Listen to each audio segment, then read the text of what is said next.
Hola, buenas tardes. Estamos en el resumen del tercer encuentro del taller de Radiología y el ITS que estamos dictando en la Facultad de Ciencias Sociales de la Universidad de Buenos Aires en octubre y noviembre del 2024. Bueno, el objetivo de hoy es que veamos algunas cosas como, por ejemplo, por qué los nodos tienden a agruparse o desagruparse y en general cómo es que tienden a formar algunas estructuras y no otras cuando se encuentran en condiciones de interactuar sin eh, información excesiva, digamos, de fuera de la red que hemos elegido.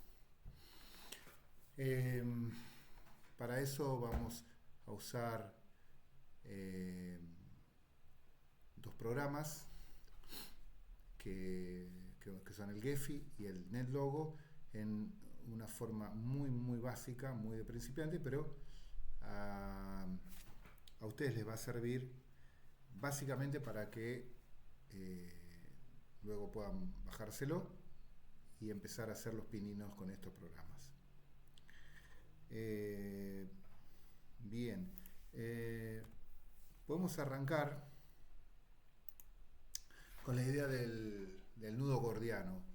Ustedes saben que en la ciudad de Gordia había un nudo en un altar. Ese nudo tenía una historia bastante particular, que era que se había profetizado que aquel que pudiera eh, desenredarlo iba a adquirir todo el poder disponible eh, en el mundo. Eh, y bueno, durante siglos se habían accedido muchos líderes de sus distintos jefes de sus pueblos, se habían llegado hasta Gordia, y el resultado había sido no solamente que no lo habían desenredado, sino que cada vuelta le agregaba más complicaciones y lo hacían más difícil de desenredar. Hasta que llega Alejandro Magno, a quien se le cuenta la historia, y bueno, él lo resuelve, entre comillas, de una forma quizás propia de Alejandro Magno, ¿no? Saca la espada y lo corta al medio. Y efectivamente logra, luego de eso, ser la persona más importante de su época y al mismo tiempo muere al poco tiempo. Muere en circunstancias todavía extrañas, que uno podría decir que quizás tienen que ver con esos hilos que quedaron sueltos cuando él quiso reducir algo complejo a algo, resolverlo de un modo simple. Y esta es un poco la enseñanza del mito, ¿no? Que las situaciones complejas generalmente requieren de soluciones complejas. Y aludiendo a este mito, Domingo Faustino Sarmiento se refirió en su momento al nudo gordiano de Argentina, cuando en 1828 Manuel Dorrego, que acá vemos con una herida en el brazo que se está entrevistando con la Madrid, fue fusilado por orden del jefe del ejército en aquel momento, que era Juan Lavalle. Recordemos que en ese momento, si bien no existía la República Argentina como existe actualmente, Dorrego venía a oficiar de las veces de presidente, lo que sería un presidente de la nación, ¿cierto? Cargo que había detentado anteriormente eh, Bernardino Rivadavia. Bien, y Sarmiento dijo que asoció este fusilamiento con lo que hizo Alejandro Magno con el nudo gordiano, es decir, quiso resolver de un modo simple algo que venía siendo muy complejo, que eran las guerras civiles, y lo que hizo fue producir más guerras civiles y si bien con este fusilamiento logró como capturar el poder de la época, bueno, en poco tiempo también iba a morir en circunstancias complicadas eh, en Jujuy. Eh, y les traía esto no solamente por esta idea que me gustaría fijar de que los problemas complejos necesitan soluciones complejas, aunque después vamos a ver que la palabra complejidad eh, debería ser usada con mucho más cuidado de lo que estamos haciendo todavía. Decía, eh, traigo esto porque el año 1828, las circunstancias del fusilamiento de Orrego y demás, forman parte de una investigación en curso que me gustaría mostrarles. Ahora en este momento entramos en el Gephi, que es un programa de análisis de redes sociales. Y vamos a buscar un archivito que lo debo tener por acá. Acá está.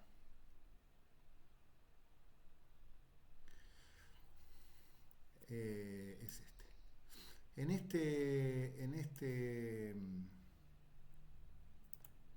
este grafo lo que ustedes están viendo es un conjunto de puntos o nodos conectados por unas aristas. En este cuadrante pueden ver la cantidad de nodos y la cantidad de aristas. ¿Qué representan los nodos?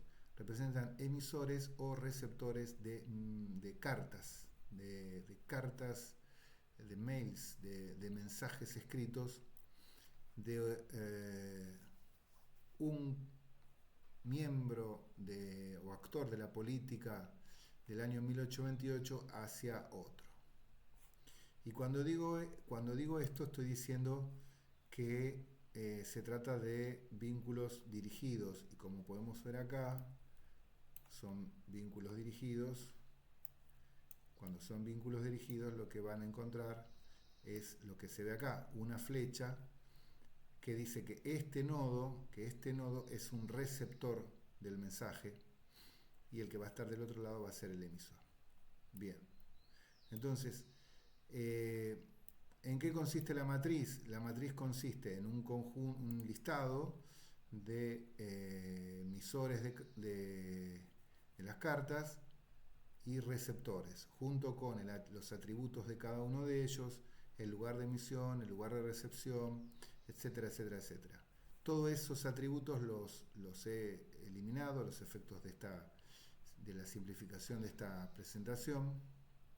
Entonces lo único que tenemos es una matriz donde hay puntos, que son emisores, o receptores de cartas. Son 212 nodos los que vemos acá. Y para que vean el uso de la herramienta, dijimos todo esto son misivas previas al fusilamiento de Orrego. Y esto quiere decir que tenemos básicamente unitarios y federales intercambiando cartas entre ellos. Bien, si nosotros queremos saber algo de este conjunto de nodos, una primera cosa que podemos hacer es decir, bueno, quiénes serían parte de la elite, por lo menos de cartas, y podríamos usar un grado, un criterio que sería el ranking de grados, como vimos la semana pasada. Y aplicado a este criterio, vemos que algunos nodos nos van a parecer más oscuros que otros. Quiere decir que esos nodos tienen un ranking mayor que los otros. O sea, aparecerían arriba de la lista de los más conectados a los menos conectados. Y si quisiéramos saber un poquito, aclararnos un poquito cómo están conectados, podríamos buscar un algoritmo de distribución, por ejemplo, el Circular Layout, y lo que veríamos sería esto. Fíjense, acá tenemos todos los nodos ahora distribuidos alrededor de un círculo, y los nodos más conectados, eh, fíjense cómo concentran la mayor cantidad de cartas. Y esto quiere decir que, bueno, tienen mayor grado. Después deberíamos, no lo vamos a hacer acá, pero bueno, intentar saber si se trata de un grado de intermediación, grado de cercanía, o, eh, o la centralidad de grado directamente, que nos va a decir, bueno, los más conectados serían parte de la lista. No vamos a utilizar estos operadores, características de aristas, atributos y demás, por lo limitado que es el tiempo para este curso, pero bueno, cuando ustedes vean que ya pueden usar, instalar y empezar a usar el Gephi, es muy importante lo que ven acá a la derecha, que es donde más conclusiones van a poder sacar. Como por ejemplo, además, el grado medio, la densidad del grafo, el diámetro, digamos, son propiedades importantes para, para cuando ustedes estén avanzando en una investigación. Bien, dicho, entonces ya más o menos pudimos ver de qué se trata el Gephi. Volvemos ahora a nuestra presentación. Fíjense, encontré una red la red de desinformación prorrusa en Occidente.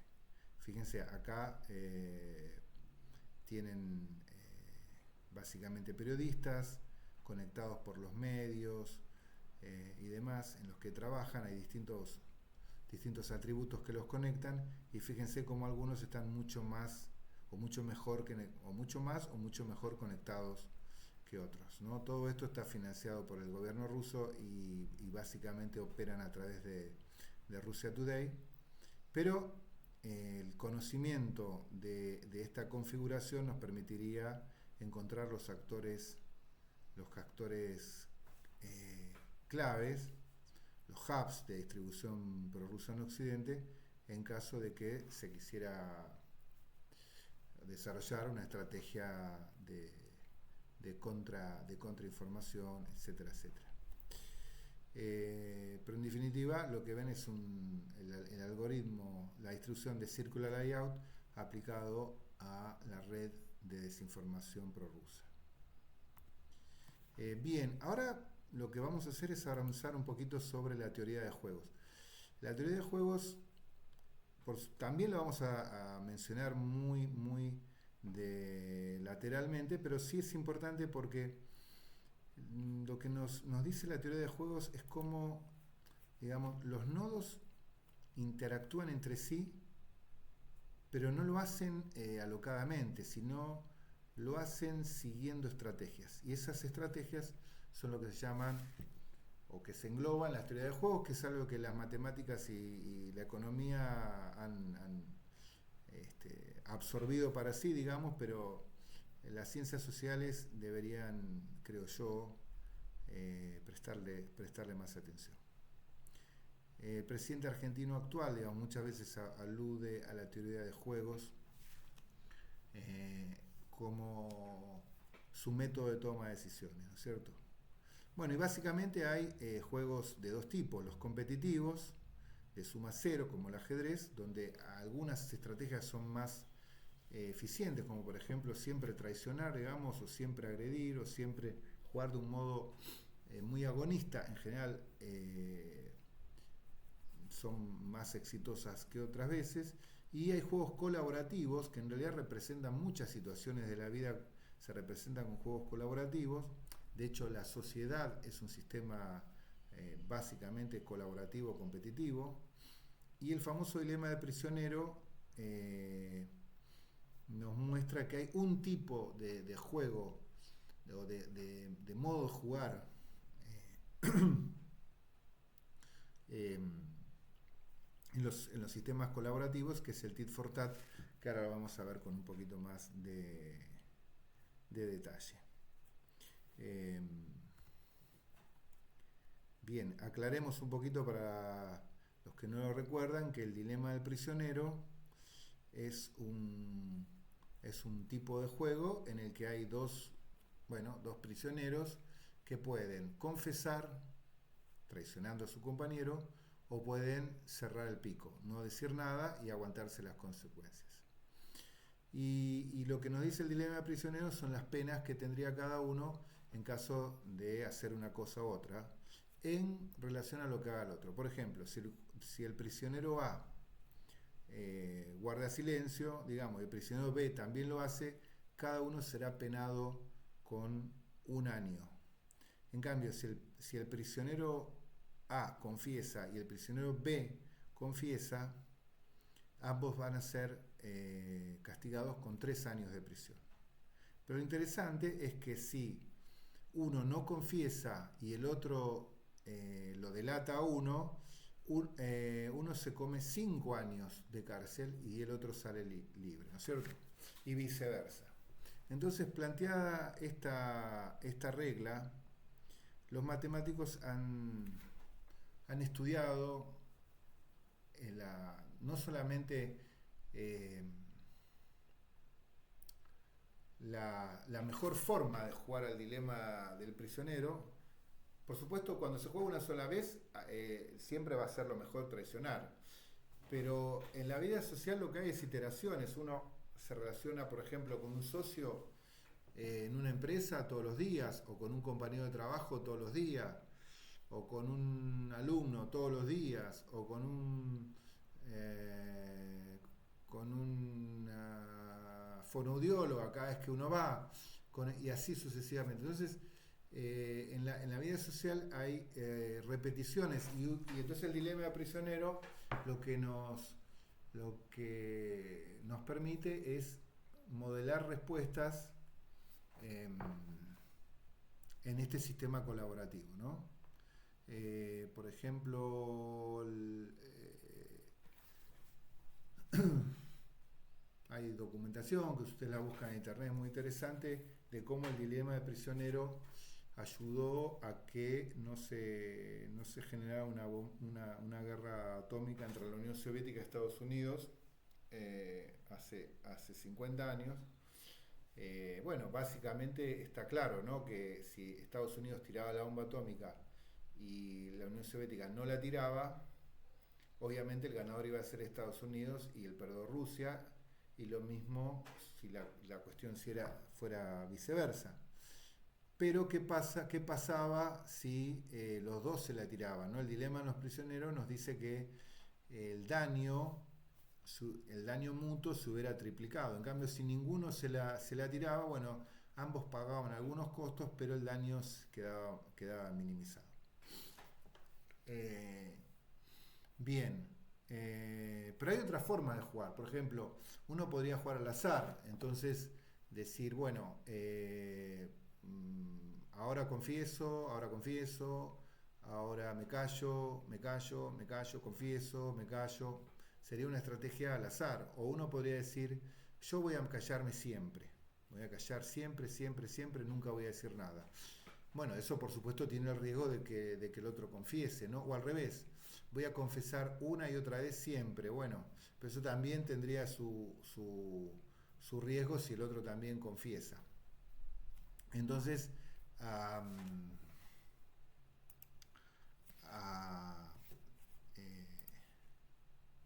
vamos a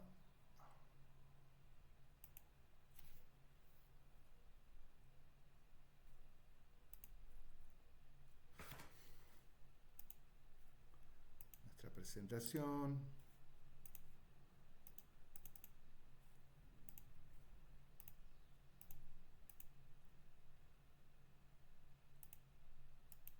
Segundito.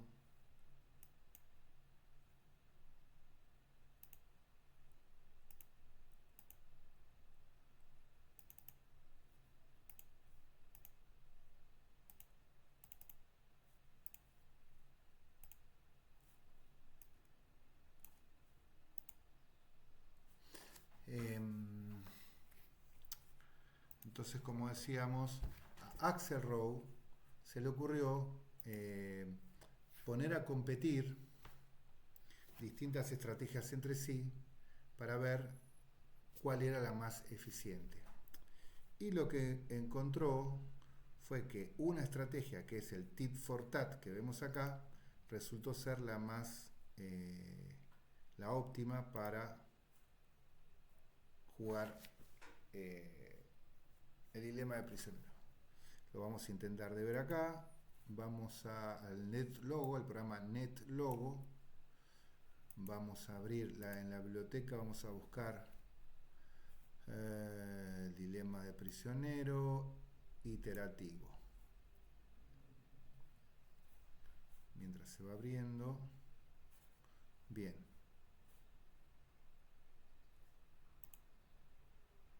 Acá ya tenemos el programa. Entonces vamos a poner a competir distintas estrategias.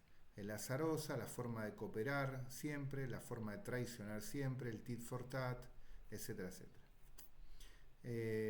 Fíjense, acá están los puntajes según las combinatorias posibles que mencionábamos antes.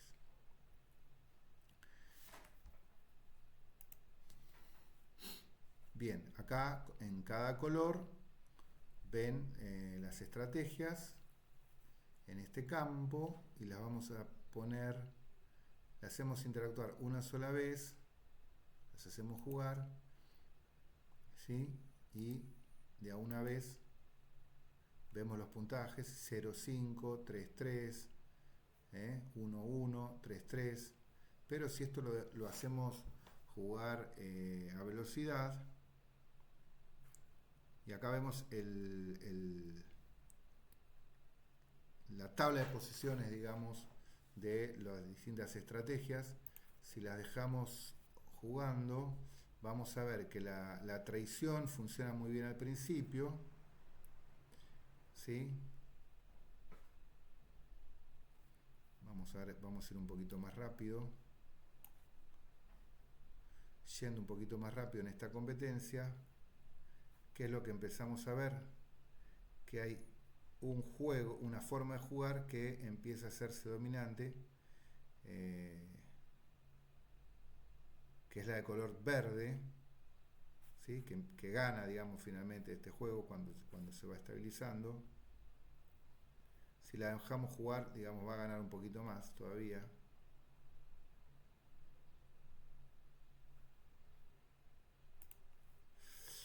¿Sí? Esta que está acá arriba es la estrategia tit for tat. Tit for tat, ¿qué significa? Significa que el dilema, la mejor forma de jugar el dilema del prisionero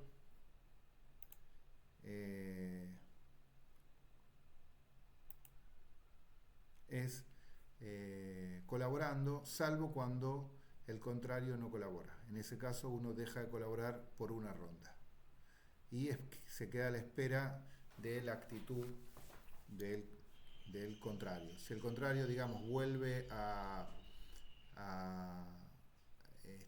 comportarse mal, uno tiene que comportarse mal.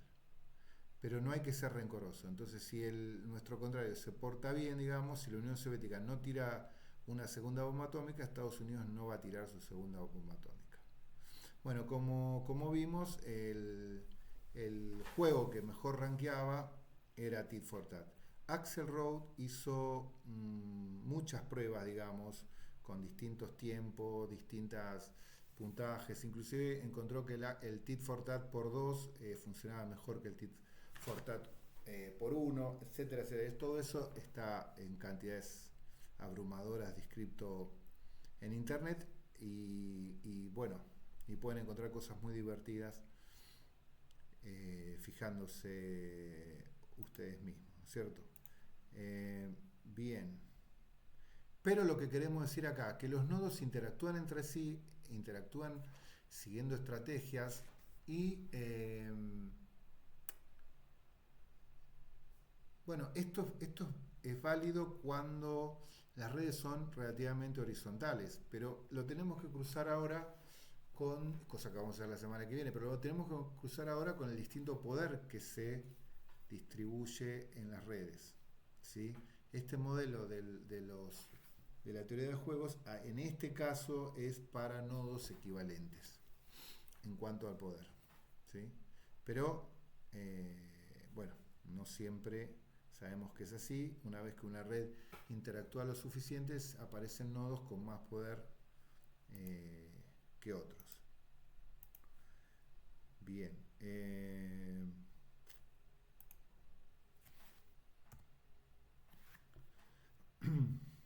Y el otro tema que nos habíamos preguntado era cómo es que los nodos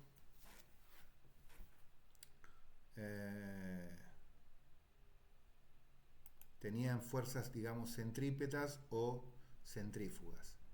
Vamos a ver acá el juego de acá está, el de macromotivos y micromotivos y macroconductas, idea con la que Thomas Schelling se ganó el premio Nobel, no solamente por esta idea, pero digamos esta forma de analizar la sociedad lo llevó al premio Nobel. Bien, vamos a usar. Acá vamos a ver cómo se segregan, por ejemplo, blancos y negros. Y lo que dice Schelling es que depende de la opción de cada uno de los nodos y no, o sea, que la macroconducta que observamos en la sociedad depende de las microconductas. Es una sumatoria que depende de todo lo que hacen los demás y que hace el nodo en sí, la que va a determinar los comportamientos sociales. De alguna manera uno podría decir, bueno, esto está como cerca de las ideas de Gabriel Tarde, ¿no? De alguna manera. Vamos a abrir entonces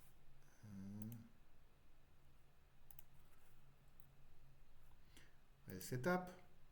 Entonces podemos decir, en naranja tenemos las personas de piel negra y en azul las de piel blanca. Si nosotros ponemos una estrategia de búsqueda de similaridad de un 25%, donde digamos, por ejemplo, la importancia para un blanco, vamos a decir, es la importancia de la similaridad de vecinos es del 25%, y nosotros corremos las interacciones, vamos a encontrar que hay un grado de segregación tenue, pero hay un grado de segregación.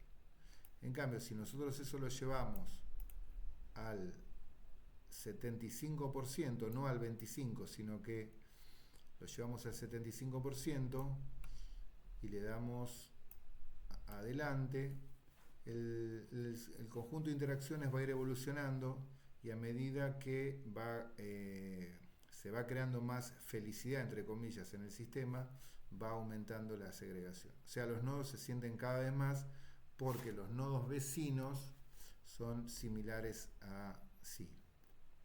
Y este sistema, una vez que va logrando estabilidad, la curva de disimilidad se va haciendo asintótica, igual que la curva de felicidad.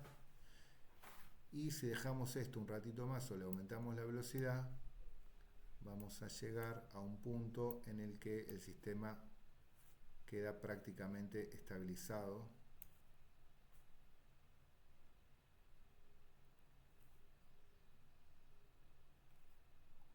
¿Sí? Queda estabilizado en en realidad 3 unidades, que podrían ser, por ejemplo, 3 barrios: un barrio de negros, un barrio de blancos y un barrio de negros acá. ¿Sí? Bien.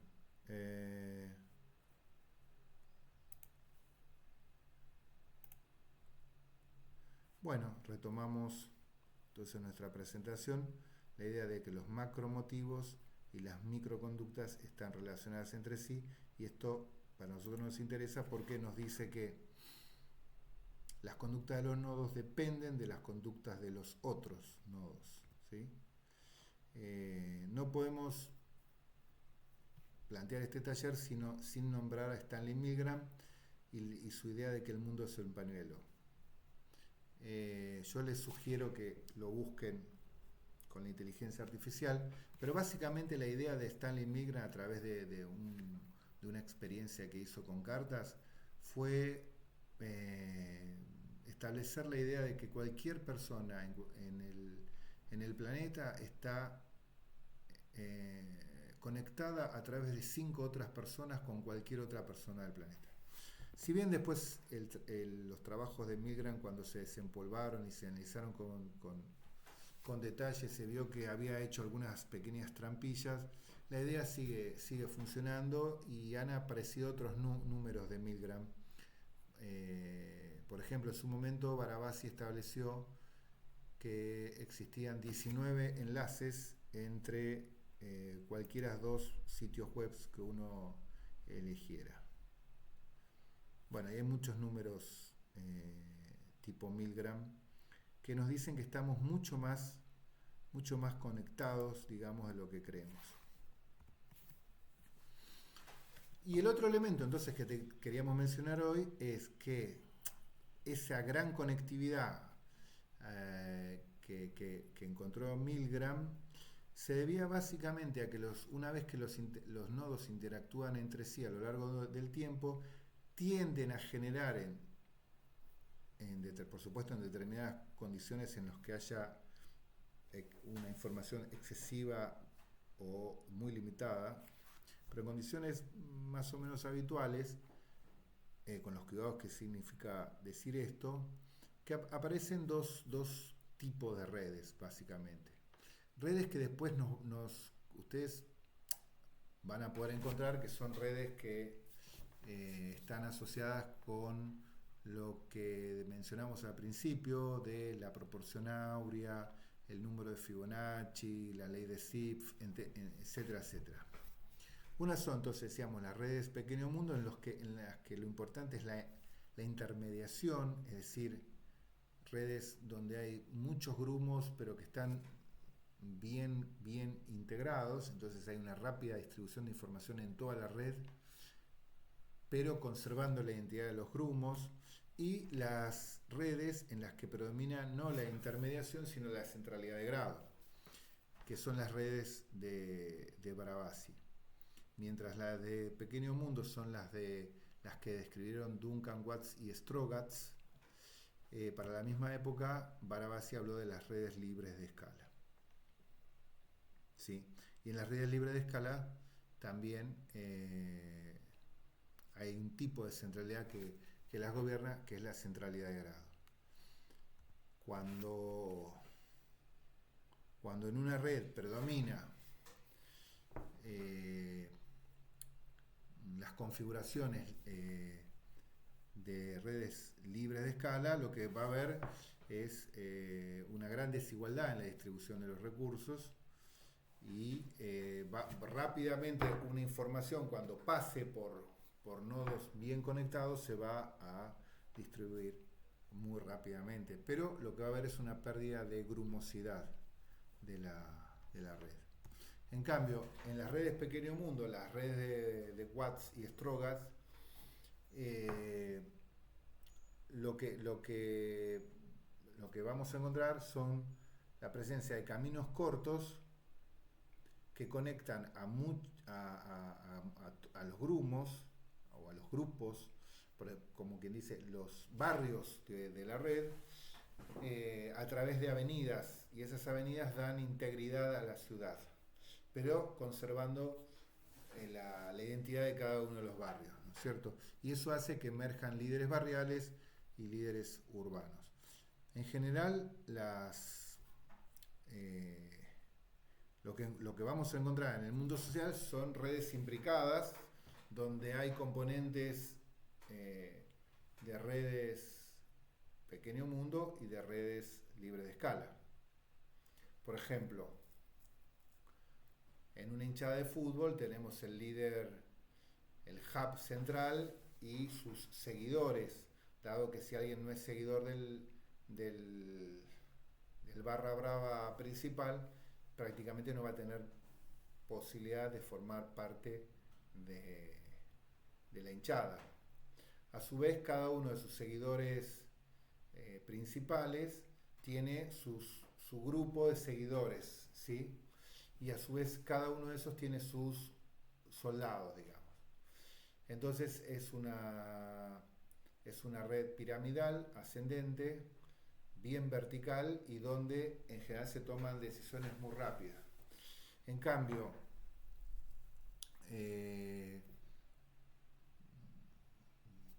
articulado con eso, lo que va a haber son, por debajo va a haber soldados o generales o sargentos que van a estar conectados,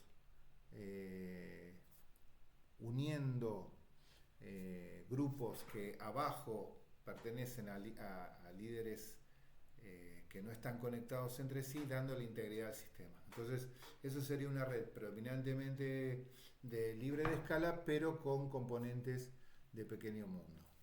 Como verán, esto es bien complejo, pero efectivamente a medida que lo van entendiendo, van a ver que hay muchas situaciones que lo representan. Y entonces cuando tenemos estas redes imbricadas, lo que terminamos teniendo son élites que se estabilizan, se terminan estabilizando o por el modo Barabasi o en modo Duncan Watts Strogatz. Y lo que terminan haciendo es que la información fluya hacia ellos, ¿sí? Los líderes de la barra brava se enteran de todo, independientemente de dónde se haya originado la información. Y eso hace que, digamos, se coagulen, se estabilicen flujos de información. Ahora, al mismo tiempo, si uno lo mira, digamos, en sentido inverso, ¿qué hace la élite? La élite envía mensajes divergentes, incoherentes, diversos, hacia sus periferias, de manera que las periferias tengan que recurrir a información externa para encontrar la coherencia. Y esa coherencia a su vez la vuelven a subir hacia arriba, la absorben, digamos, ese orden externo, por ejemplo, la identificación como contrarios de otra hinchada, y eso lo absorben y con eso proveen, si se quieren, energía informacional a su líder, a los nodos centrales. Bien, entonces la idea sería que sigamos discutiendo estos temas.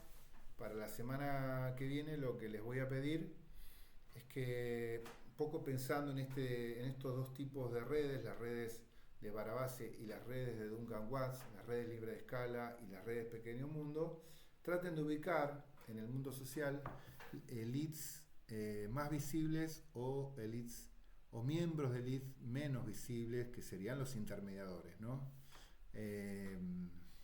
Y bueno, esperemos que esto les sirva para continuar pescando en el mundo de la radiología. Nos vemos en el próximo encuentro, que va a ser el último.